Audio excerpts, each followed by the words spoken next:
ایک نیکی نے بخش دیا۔ ایک شخص تھا جو اپنی ساری زندگی گناہوں میں گزار چکا تھا۔ لوگوں کا دل توڑنا، جھوٹ بولنا، فریب دینا، گناہوں کی باتیں کرنا، یہ سب کچھ اس کی فطرت بن چکی تھی۔ لوگ اس سے نفرت کرتے تھے، اس کی کوئی عزت نہیں تھی، وہ تنہا ہو چکا تھا، لیکن دل کے کسی کونے میں ایک درد اب بھی زندہ تھا۔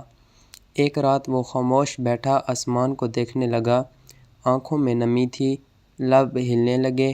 وہ ٹوٹے ہوئے دل سے بولا، اے میرے رب، میں گناہوں میں ڈوبا ہوا ہوں۔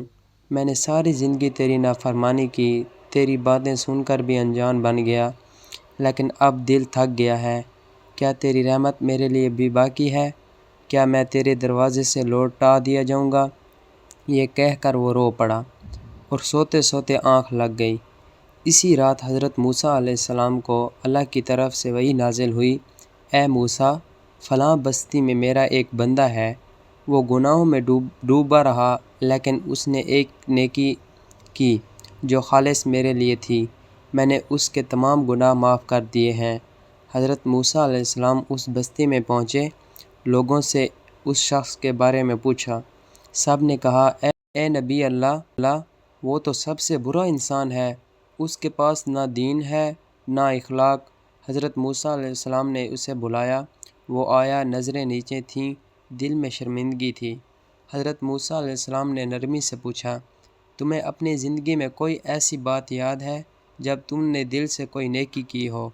وہ خاموش رہا، کچھ دیر بعد آہستہ سے بولا، اے اللہ کے نبی، ایک دن میں راستے پر جا رہا تھا، میں نے ایک کتا دیکھا جو پیاس سے کانپ رہا تھا، زبان باہر نکلی ہوئی تھی، مٹی چاٹ رہا تھا۔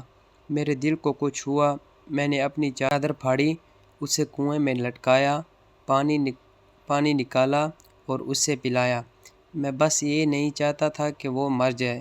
حضرت موسیٰ علیہ السلام نے مسکرا کر فرمایا، اسی نیکی نے تمہارے سارے گناہ دھو دیے ہیں، اللہ نے تمہیں معاف کر دیا ہے۔